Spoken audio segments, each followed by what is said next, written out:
Assalamualaikum warahmatullahi wabarakatuh. Waalaikumsalam warahmatullahi wabarakatuh. Alhamdulillah, wassalatu wassalamu ala sayyidina Rasulillah, sayyidina wa maulana Muhammad ibn Abdullah wa ala alihi wa sahbihi wa mawalah. La haula wa la quwwata illa billah, amma ba'du. Bapak-bapak, ibu-ibu, saudara-saudara kaum muslimin rahimakumullah. Sudah menjadi keyakinan dalam kehidupan kita bahwa segala yang ada permulaannya tentu akan ada penghabisannya. Setiap yang punya awal mesti akan punya akhir. Tidak ada keabadian dalam kehidupan dunia ini. Semuanya datang dan pergi silih berganti, berubah oleh pergeseran masa dan pertukaran waktu. Demikianlah kalau kita mau merenungi kehidupan dari alam di sekitar kita. Sejak dari kehidupan tumbuh-tumbuhan, binatang, sampai kepada kehidupan kita, makhluk bernama manusia. Lihatlah kita manusia misalnya. Dimulai sejak kita terlahir ke alam ini, keluar dari alam rahim ibu, menjadi bayi yang merah tidak berdaya, untuk kemudian berangsur meningkat menjadi anak-anak. Dari kehidupan anak-anak berubah lagi kita menjadi remaja dengan segala keceriaan dan kelincahannya, dan dari masa remaja naik lagi kita memasuki usia dewasa, untuk kemudian berangsur memasuki hari tua. Lalu setelah kita memasuki hari tua, sehari, seminggu, sebulan, setahun, sampailah kita kepada batas waktu yang telah ditentukan oleh Allah, yang dinamakan ajal, dan bertemulah kita dengan yang disebut maut. Ini merupakan kepastian dalam kehidupan. Kalau saja kita mau merenung perubahan-perubahan yang terjadi pada diri kita, seharusnya membuat kita insaf dan sadar. Di kala remaja kita begitu lincah, punya rambut yang hitam ikal berderai, punya lesung di pipit, punya senyum yang indah menawan setiap orang yang melihat, punya kulit yang kencang dan bersih. Manakala kita memasuki hari tua, perubahan frontal pun terjadi. Kulit mulai jadi keriput, rambut yang tadinya hitam ikal berderai mulai memutih, nikmat berkurang, gigi yang tadinya utuh dan sanggup mengunyah apa saja, satu demi satu permisi meninggalkan kita. Sangat boleh jadi dikala remaja kita senyum semua orang terpikat. Dikala hari tua dengan kulit yang keriput dan gigi yang tidak ada lagi, manakala kita senyum, mungkin orang bakal lari dari sekitar kita. Kemana keindahan yang tadinya begitu menawan? Kemana senyum lesung pipit yang tadinya menarik perhatian orang? Pergi meninggalkan kita, berubah oleh pergeseran masa dan pertukaran waktu. Nah, bila maut datang menjemput kita, selesailah kehidupan sampai di situ? Ternyata belum. Kalau lahir merupakan perpindahan hidup dari alam rahim ke alam dunia, maka mati hakikatnya merupakan perpindahan hidup dari alam dunia ini ke alam kehidupan yang berikutnya, yang dinamakan dengan alam barzakh. Andai kata hidup cuma sekali, secara moral kita sanggup berkata, alangkah tidak adilnya Tuhan. Kenapa? Dalam kehidupan ini kan aneka ragam terjadi. Ada orang yang zolim, ada orang yang dizolimi, ada orang yang membunuh, ada orang yang terbunuh, ada orang yang kaya, ada orang yang miskin, ada orang yang jujur, ada orang yang menghalalkan segala cara. Sehingga banyak ketidakadilan yang terlepas daripada pengadilan dunia. Lalu orang pun bilang, di dunia ini katanya banyak pengadilan tapi sulit keadilan. Di dunia ini mudah mencari pengadilan tapi sulit untuk mencari ketidakadilan. Andai kata hidup cuma sekali, tidak akan ada hidup sesudah hidup yang sekarang ini. Bagaimanakah nasib mereka yang lepas dari pengadilan dunia ini? Alangkah tidak adilnya Allah andai kata tidak ada kehidupan sesudah hidup yang sekarang. Tentulah akan terjadi di mana orang menghalalkan segala macam cara untuk mencapai tujuan. Yang penting kan saya kaya, yang penting kan saya punya jabatan dan kedudukan tinggi. Kalau perlu jilat atas, jilat atas. Kalau perlu sikut kiri kanan, sikut kiri kanan. Kalau perlu injak bawah, injak yang bawah. Ini prinsip daripada orang-orang komunis, dan pantas karena mereka tidak percaya kepada kiamat, pantas karena mereka tidak percaya akan adanya kehidupan sesudah hidup yang sekarang ini. Maka saya menghimbau kepada seluruhnya, kita sudah kadung menyepakati negara ini berdasarkan Pancasila. Kita sudah kadung konsensus bahwa PKI dengan seluruh ajarannya tidak punya hak hidup di bumi Pancasila yang kita cintai ini. Maka salah satu ajaran PKI tujuan menghalalkan cara. Kita orang Indonesia yang berbudi pekerti luhur, yang punya nilai budaya tinggi, janganlah sampai mencaci PKI, membubarkan PKI, mengutuhkan PKI, tapi dalam kehidupan sehari-hari prakteknya prinsip komunis kita pakai. Apa itu? Tujuan menghalalkan cara. Asal sudah tujuan tercapai, cara apapun saja halal. Itu pandangan hidup orang yang tidak percaya kepada adanya hari akhirat. Sebagai muslim yang yakin akhirat ada, kiamat pasti akan datang. Hidup tidak cuma sekali. Maka kalau kita zalim, kalau kita berbuat aniaya, kalau kita melakukan korupsi, kalau kita merugikan orang lain, boleh jadi kita terlepas daripada pengadilan dunia.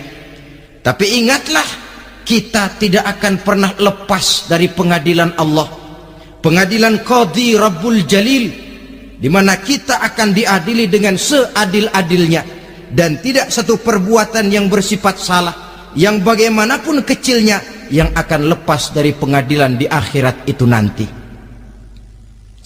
Pantas saja, silakan hidup menurut maumu, tapi jangan lupa kau pasti akan mati. Wa'mal ma syi'ta fa innaka majziyun bih. Kerjakan apa saja yang kamu mau. Kalau kau mau menghalalkan segala macam cara, persilahkan halalkan segala macam cara. Tapi jangan lupa kau akan mendapat balasan dari seluruh amal perbuatanmu. Wa ahbib ma syi'ta fa innaka mufariquhu. Dan cintailah apa saja yang mau kau cintai. Kau cintai anak istrimu, silahkan. Kau cintai harta bendamu, tafadhal. Kau cintai tanah airmu, kau cintai pangkat dan jabatanmu, persilahkan. Tapi jangan lupa, fa innaka mufariquhu, kau pasti akan berpisah dan akan meninggalkan segala yang kau cintai itu. Apa artinya ini buat kita? Ternyata sesudah maut datang menjemput kita, ada kehidupan sesudah hidup yang sekarang ini. Ini yang mendorong kita untuk dalam kehidupan di dunia ini tidak melakukan prinsip saenake dhewe, semaunya sendiri saja, asal perut kenyang, asal pangkat tinggi, asal harta dapat. masa bodoh dengan merugikan orang lain, masa bodoh dengan menipu orang lain. Iku jenenge saenake dhewe. Muslim tidak diajarkan. Ingat manusia, setelah kau mati, setelah kiamat datang, kau akan dibangkitkan, kau akan dimintakan pertanggungan jawab tentang kehidupan yang sekarang ini. Saudara hadirin, oleh sebab itu kalau kita bicara soal kiamat, soal akhirat, ini memang masalah yang gaib, yang sepenuhnya tidak bisa dicernakan dengan kemampuan penalaran intelektual. Dasar di dalam membicarakan ini tidak lain adalah iman kita kepada Allah Subhanahu wa ta'ala. Bukan cuma zaman sekarang, dari zamannya Nabi. Orang itu kalau sudah bicara kiamat, bicara akhirat, ada yang ragu-ragu, ada yang menolak sama sekali. Bukan dari zaman sekarang, dari zaman dulu. Pernah kok satu saat Rasulullah itu dakwah, menceritakan, saudara-saudara, akan terjadi kiamat di mana Allah akan membangkitkan manusia dari kuburnya untuk memintakan pertanggungan jawab. Ini dalam dakwahnya Nabi pidato macam itu. Apa reaksi orang? Yang beriman ya mantap, tapi yang tidak beriman, bajingan-bajingan Quraisy ini, mereka bertepuk tangan, mengejek, mencaci. Malahan ini yang luar biasa, ada dua orang kafir namanya Ubay bin Ka'ab dan Al-As bin Wa'il. Mendengar pidato macam ini, mereka buru-buru pulang ke rumah. Ngapain? Ngambil pacul. Lalu berangkat nyari kuburan tua. Dia gali itu kuburan, tulang-tulangnya diangkut, dibawa ke depan Nabi. Ya Muhammad, tulang-tulang yang udah hancur begini, siapa yang bisa ngidupin lagi? Yang macam-macam aja kamu Muhammad, nggak rasional, nggak masuk akal. Allah menjawab. Apa kata Allah? وَضَرَبَ لَنَا مَثَلًا وَنَسِيَ خَلْقَهُ قَالَ مَنْ يُحْيِي الْعِظَامَ وَهِيَ رَمِيمٌ قُلْ يُحْيِيهَا الَّذِي أَنْشَأَهَا أَوَّلَ مَرَّةٍ وَهُوَ بِكُلِّ خَلْقٍ عَلِيمٌ. Mereka memberikan perumpamaan kepada kami, kata Allah. Mereka melupakan asal kejadiannya. Mereka bertanya, siapa yang sanggup menghidupkan tulang belulang yang sudah hancur kayak begini? Qul yuhyiha allazi ansha'aha awwala marrah. Katakan kepada mereka Muhammad, yang akan menghidupkannya adalah Dia yang telah menciptakannya pertama kali dulu.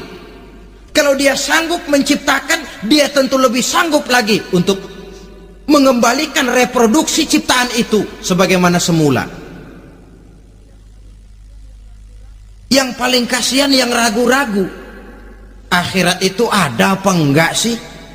Kiamat itu ada apa enggak sih? Lantaran ragu-ragu, terombang-ambing dia antara harapan dan putus asa, antara kenyataan dan idealisme.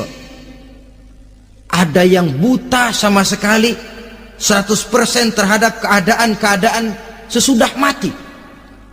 Perhatian mereka hanya tercurah kepada kehidupan sebelum mati.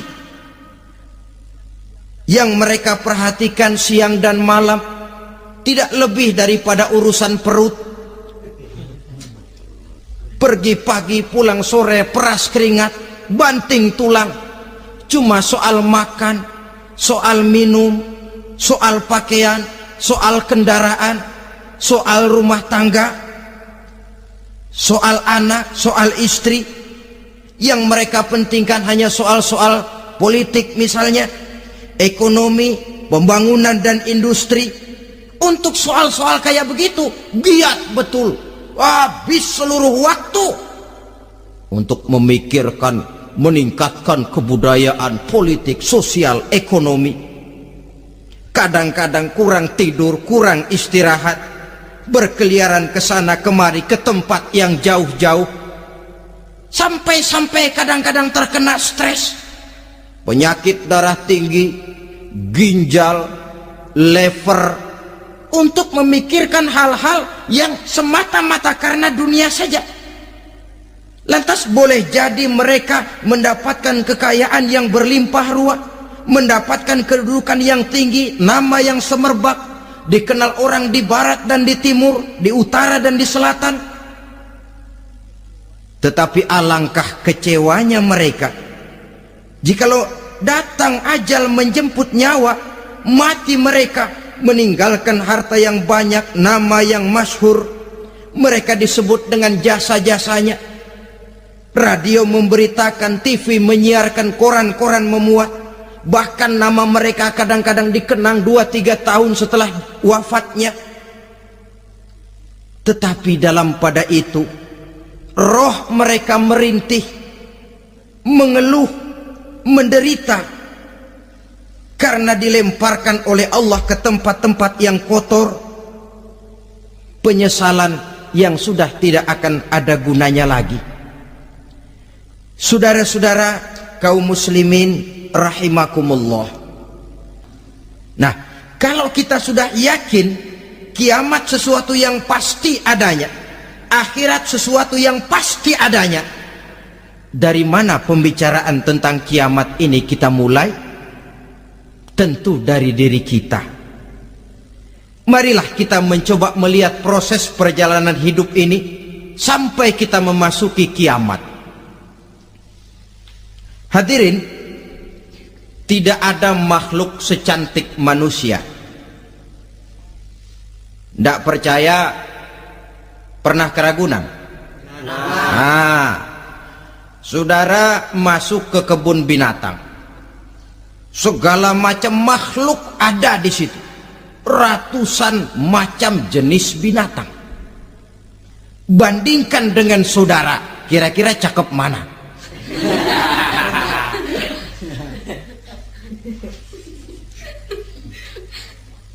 Dari seluruh makhluk yang diciptakan Allah itu, manusia fi ahsani taqwim, dalam bentuk yang paling sempurna, sejak susunan biologis sampai kemampuan berpikir.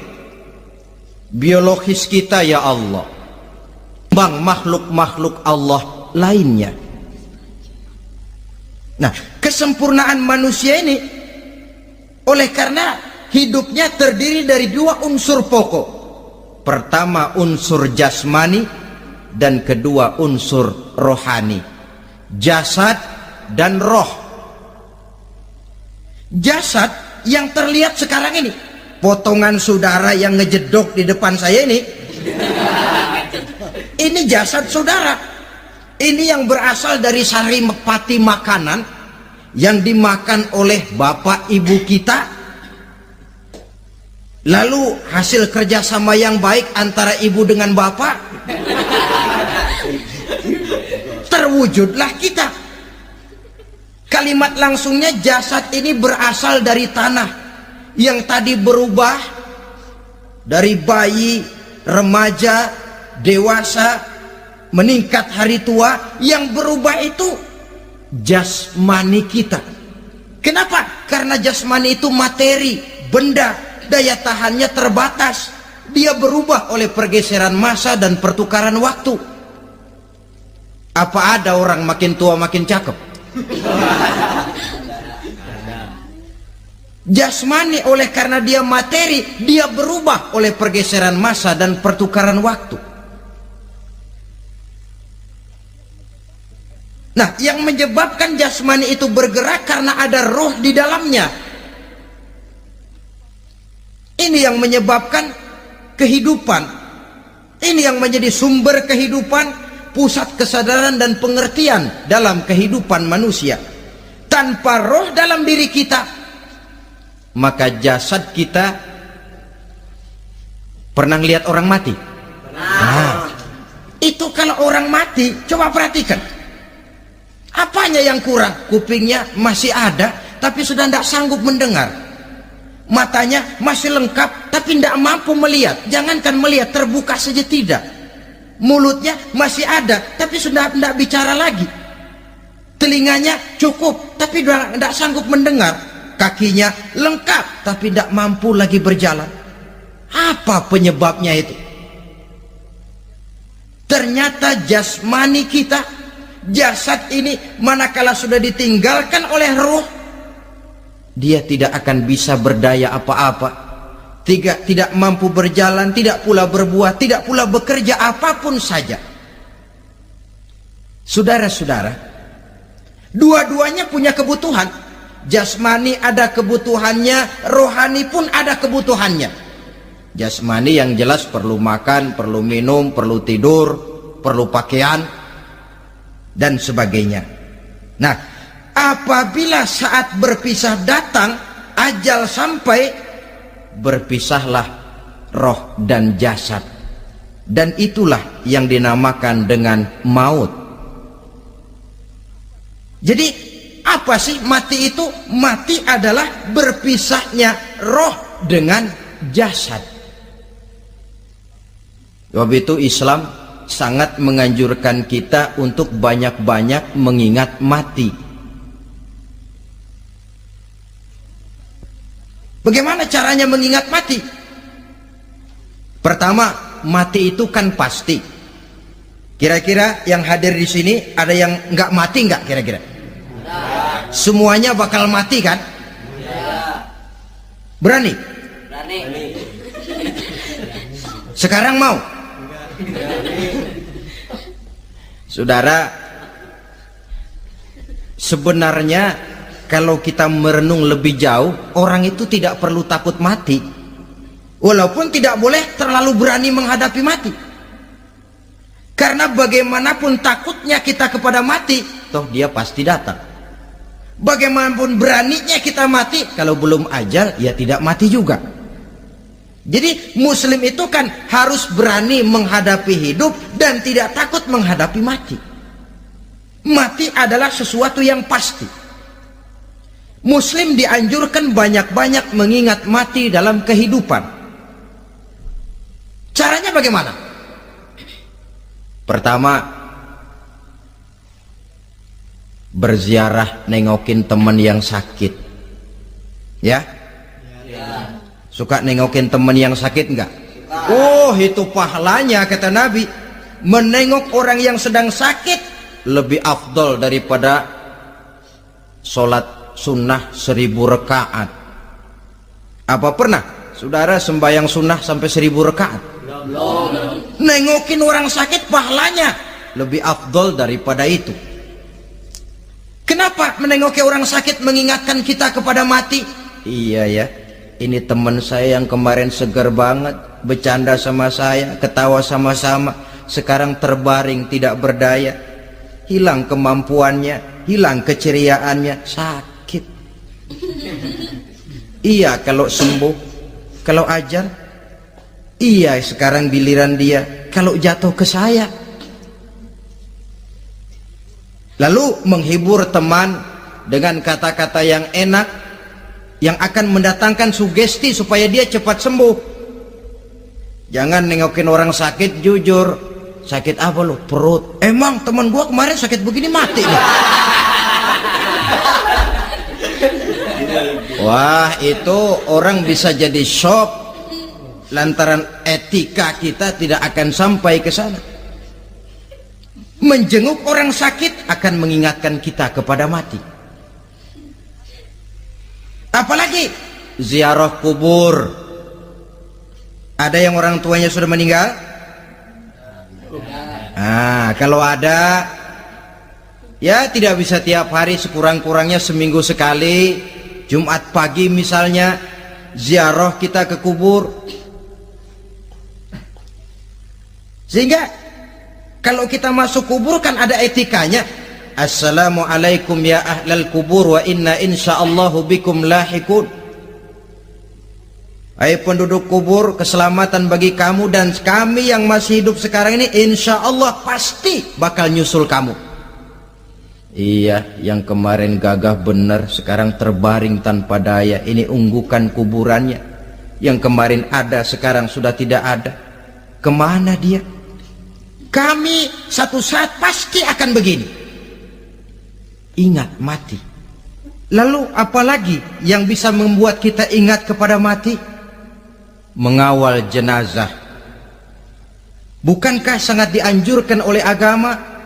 Bahkan kalau bisa sejak mengurusnya, memandikannya, mengkafankannya, menyolatkannya untuk kemudian mengantarnya ke kubur. Hari ini saya antar dia ke kubur, besok boleh jadi saya yang diantar orang. Hari ini saya solatkan dia, besok boleh jadi saya yang disolatkan orang. Hari ini saya masukkan dia ke liang lahat, besok mungkin giliran saya dimasukkan orang ke liang lahat. Ingat mati, tumbuh kesadaran. Lalu daya positifnya dalam kehidupan apa? Nah, saudara-saudara hadirin, orang yang mengingat mati bukan lantas menjadi lemah dalam kehidupan, menjadi putus asa, sedikit semangat, terbentur kesulitan, mudah frustasi. Bukan itu tujuannya kita diperintah mengingat mati.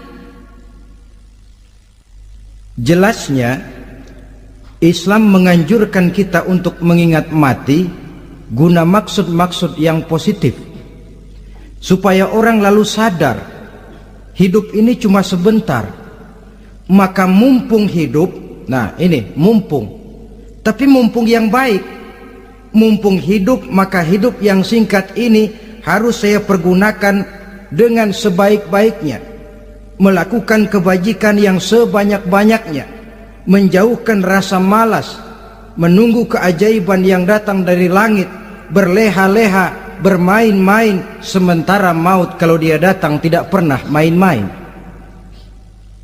Pantas kalau seorang penyair bernama Syauqi memesankan, tazawwad bittaqwa fa innaka la tadri iza hanna al-lailu hal ta'ishu ila al-fajri, kam min sahihin mata min ghairi illatin wa kam min alilin 'asha hinan min ad-dahri. Persiapkan dirimu dengan takwa, sebab kamu tidak tahu apabila malam datang kamu masih bisa hidup apa enggak besok pagi. Apa ada jaminan saudara yang kumpul di depan saya malam ini besok masih bisa hidup? Tidak. Ada jaminan? Tidak. Tidak ada sama sekali. Kam min sahihin mata min ghairi illatin. Jangan yang remaja lalu berpikir, gua rasanya masih jauh banget mau mati. Ini sesuatu yang pasti yang kita tidak pernah diberitahu kapannya. Kalau dikasih tahu kapannya kan kita bisa, umpama malaikat maut datang ke rumah saya, saudara Zainuddin kau mati 80 tahun lagi. Wah, saya kan berhitung, masih lama, poya-poya aja dulu Tapi ini tidak pernah diberitahu kepada kita. Lantaran tidak diberitahu itulah kita perlu bersiap-siap dengan selalu mengingat-ingat mati yang mendorong kita untuk berbuat positif. Satu contoh peringatan mati yang mendatangkan positif pada peristiwa ketika turun perintah hijrah. Ketika di Mekah sudah terpepet turun perintah hijrah.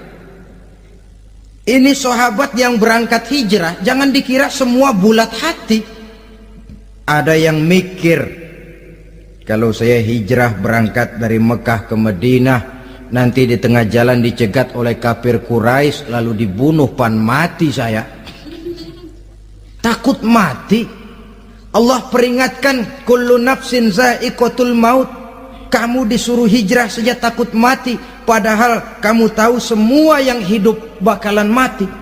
Diam saja di Mekah mati, hijrah ke Madinah pun akan mati.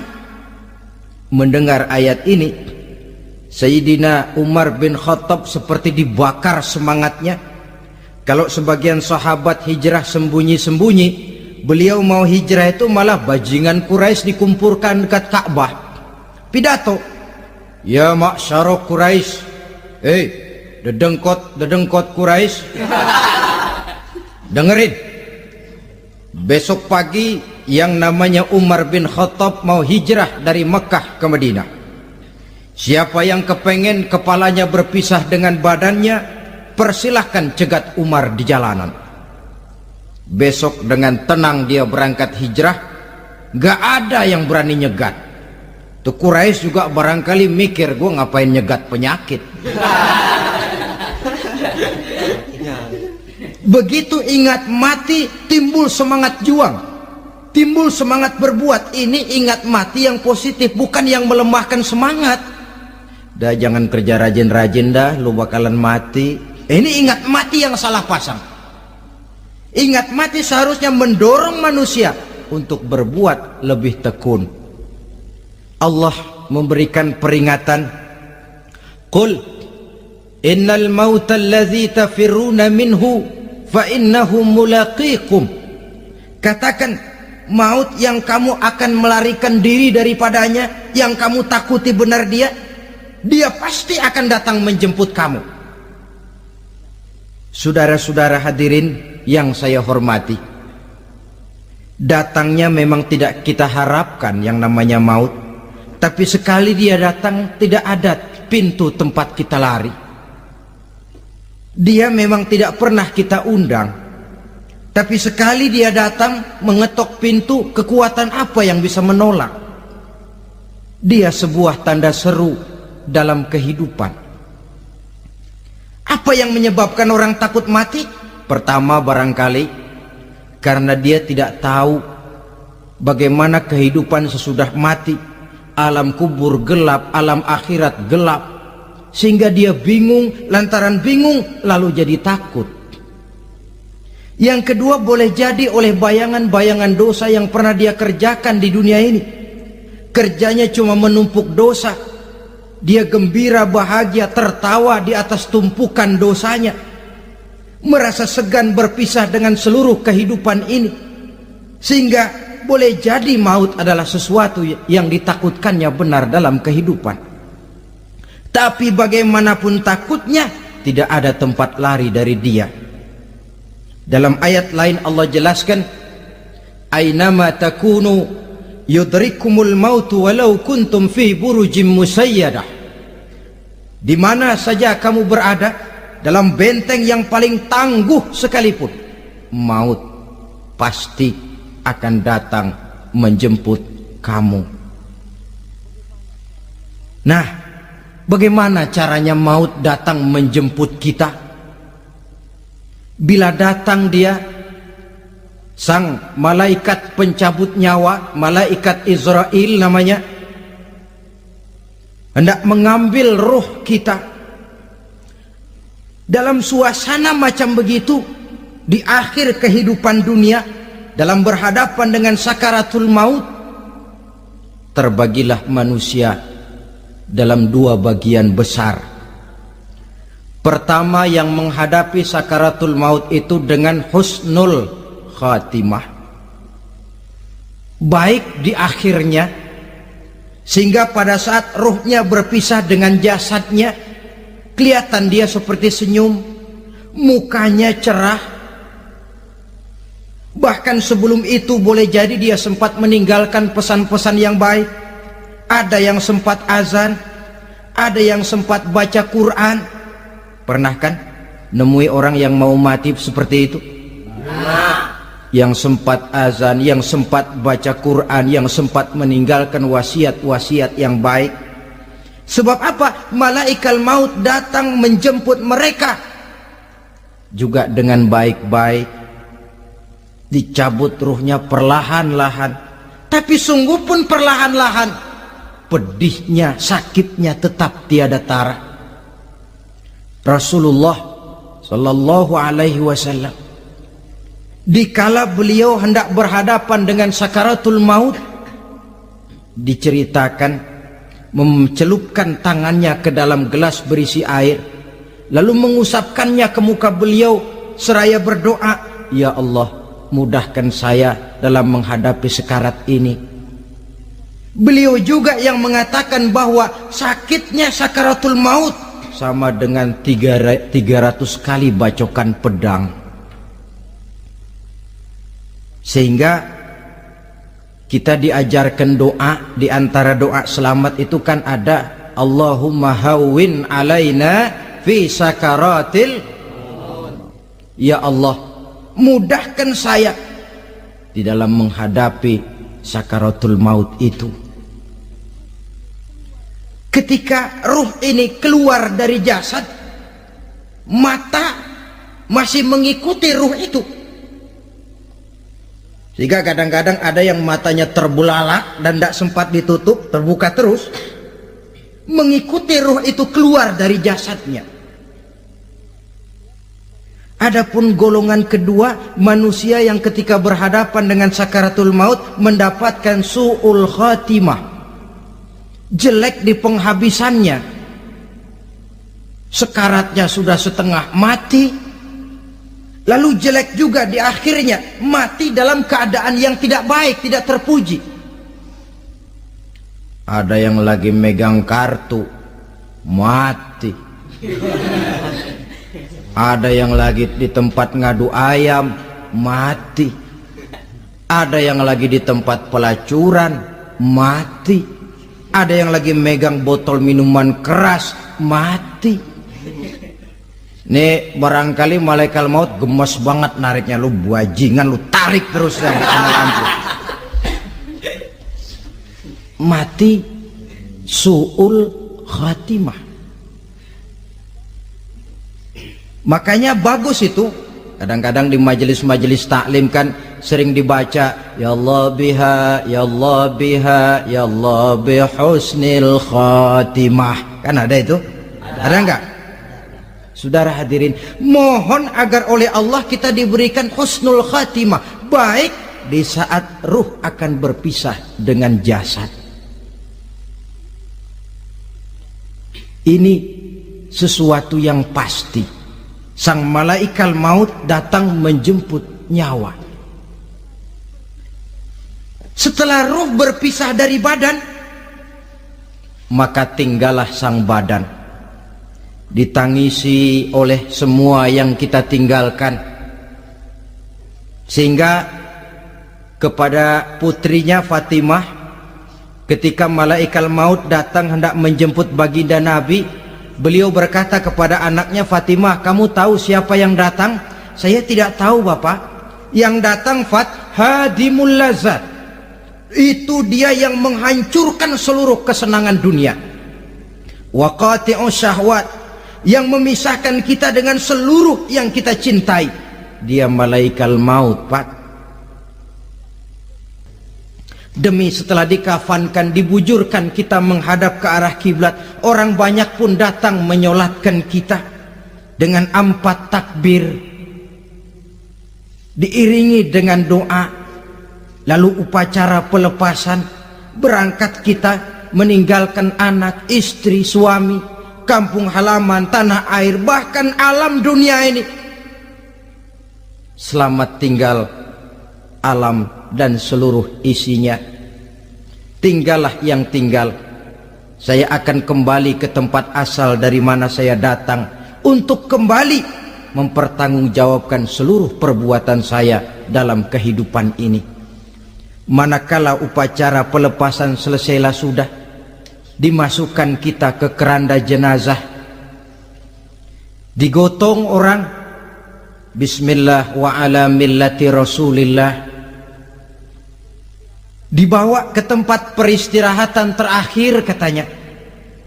Padahal dulu kalau mau kita istirahat, ke villa lah kita, ke Bali lah kita, ke Hong Kong lah kita, ke tempat-tempat tamasya yang indah. Oh, rupanya akan sampai juga perjalanan menuju tempat peristirahatan terakhir, yang luasnya tidak akan lebih dari 2 kali 1 meter. Diusung orang kita, diantarkan orang banyak. Manakala sampai ke atas yang lahat, pengusung jenazah dibuka, diturunkan kita ke liang lahat, dibaringkan. Gumpalan tanah akan jadi bantal kita, muka dibuka, dihadapkan ke arah kiblat. Setelah itu ditutup tiang lahat kita, liang lahat kita dengan kayu. Masih belum kurang, diuruk dengan tanah. Yang menguruk orang-orang yang tadinya mencintai kita, menyayangi kita. Tapi ketika jasad sudah ditinggalkan ruh, habis rupanya cintanya. Coba jasad kalau sudah ditinggalkan ruh, 3 hari aja di rumah serem. Ya mayit, siapa yang betah nemenin mayit?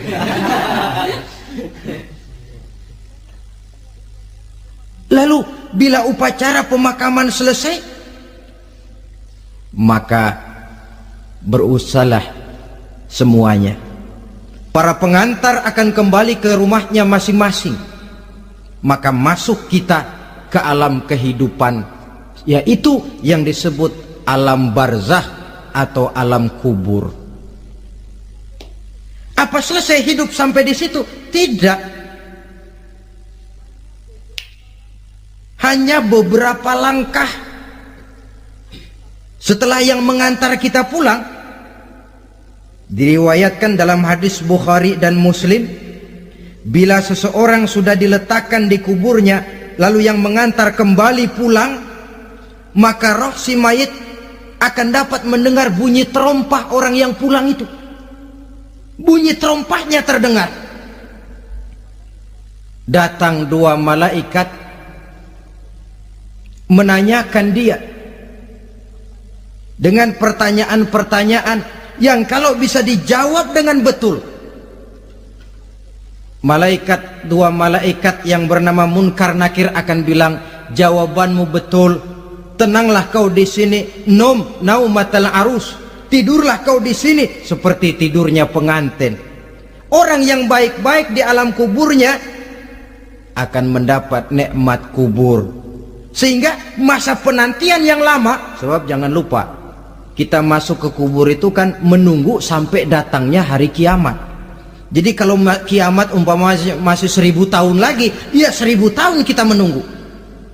Orang yang baik-baik penantian di alam kubur, kata malaikat, naumatal arus, tidurlah kamu seperti tidurnya pengantin. Bagaimana sih tidurnya pengantin? Nggak berasa. Iya, kata anak sekarang, endah aja udah.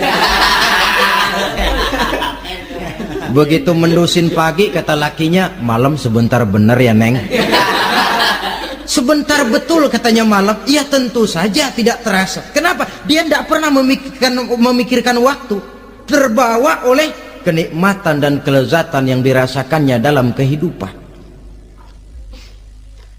Tapi orang kafir, orang yang dosanya bertumpuk, tidak sanggup menjawab pertanyaan 2 orang malaikat, maka dia akan mendapat azab di alam kuburnya terus menerus siang dan malam sampai datangnya hari kiamat. Ibarat maling ayam ketangkep, belum masuk pengadilan udah digebugin duluan. Kan begitu kan? Ada maling ayam nggak di sini? Itu yang nyaut tadi pengalaman itu. Di sidang belum divonis, belum digebugin babak belur. Saudara hadirin, maka alam kubur bisa merupakan raudhatun min riyadil jannah, taman di antara taman-taman surga, pun juga bisa merupakan hufratun min hufarin niran, menjadi liang daripada neraka. Ada lagi riwayat yang dari Imam Muslim yang diperoleh dari Zaid bin Sabit. Zaid bin Sabit cerita, satu hari kami bersama Rasulullah SAW berada dalam kebun kepunyaan Bani Najjar. Rasulullah sedang duduk di atas keledai. Tiba-tiba entah bagaimana itu keledai terkejut, kaget, berontak, hampir Rasulullah jatuh. Rasulullah kemudian bertanya, rupanya di kebun itu ada kuburan tua, 5 atau 4 kuburan. Rasulullah lalu bertanya, saudara-saudara ada yang tahu nggak ini kuburan siapa? Nggak ada ya Rasulullah. Memang kenapa? Ini penghuni kuburnya lagi disiksa oleh Allah. Andai kata boleh saya mohon kepada Allah supaya kamu dengar seperti yang saya dengar, andai kata saja kamu kuat mendengarnya, saya pasti akan berdoa. Tapi sayang, saya yakin kamu pasti tidak akan kuat mendengar mereka mendapat azab di kuburnya. Hadis sahih riwayat Imam Muslim dari Zaid bin Sabit. Kehidupan di alam barzah. Pak, iya kalau yang matinya dikuburin. Lah kalau yang matinya diceburin ke laut, dibakar, di medan perang hilang gak ketahuan kemana jenazahnya. Saudara, hilang kek, dikubur kek, di dalam lautan direndam kek, itu kan cuma logika kita.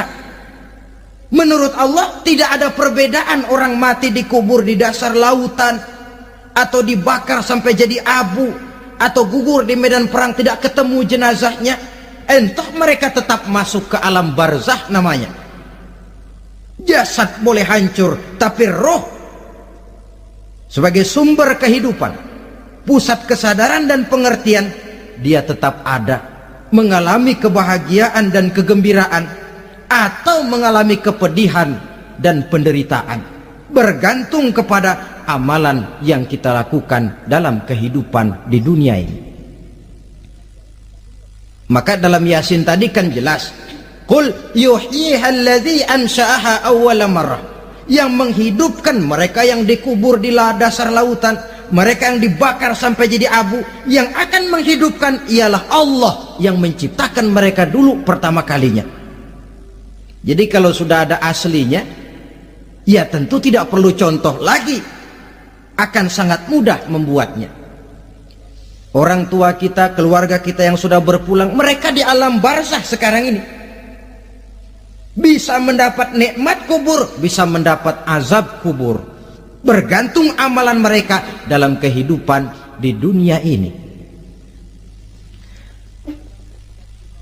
Dalam Musnad Imam Ahmad dan Sahih Abi Hatim malah ada tambahan riwayat, orang yang banyak kebajikannya di dunia, amalannya akan datang menemani dia. Sholatnya dekat kepalanya, puasa sebelah kanan, zakat sebelah kiri, menghibur dia. Malahan dikatakan berbentuk orang yang cantik menemani dia di alam kuburnya. Aneh, dia tanya, man anta lam ara fid dunya ajmal minka. Siapa kamu? Di dunia ini belum pernah saya melihat orang secantik kamu.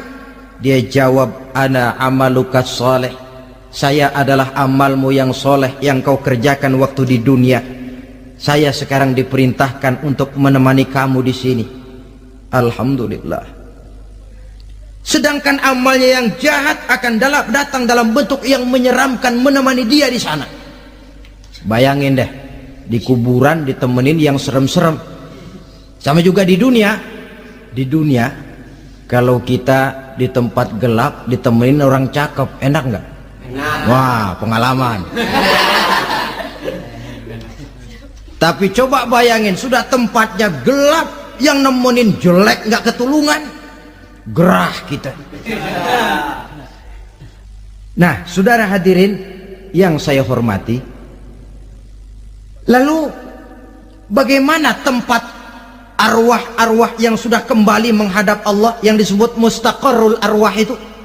Macam-macam tingkatannya sesuai dengan profesi dan amalannya waktu di dunia. Ada roh-roh itu yang setelah pisah dengan jasad, artinya mati, ditempatkan di tempat yang disebut a'la iliyin, tempat yang tertinggi. Siapa ini? Arwahnya para nabi dan para rasul. Ini fi a'la iliyin, di tempat yang tertinggi. Arwahnya para nabi, arwahnya para rasul. Dan karena kita bukan nabi, bukan rasul, ya jangan mimpi dapat tempat fi a'la iliyin. Kecuali kalau Allah menghendaki, itu hak prerogatif Allah. Tapi kan tidak adil kalau Allah melakukan itu. Ini kelompok roh-roh yang masuk golongan VIP. Wah, the first class. Para nabi, para rasul.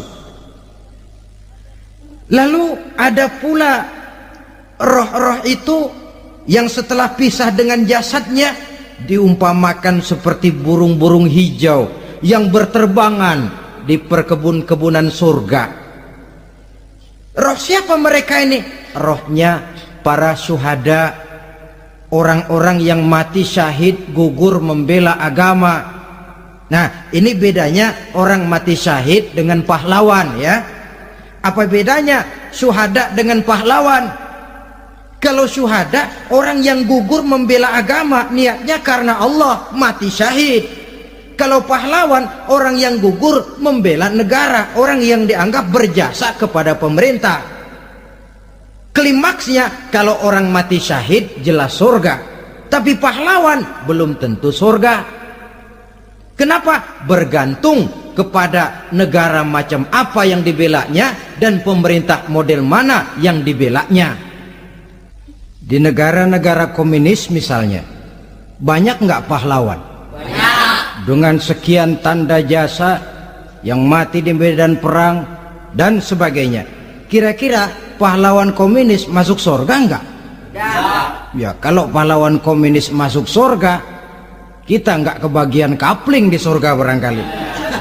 Inilah bedanya pahlawan dengan orang mati syahid.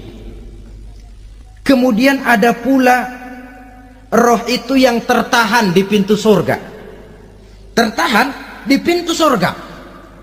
Ini seperti tadi, orang yang mati syahid tapi masih ada kaitan di dunia.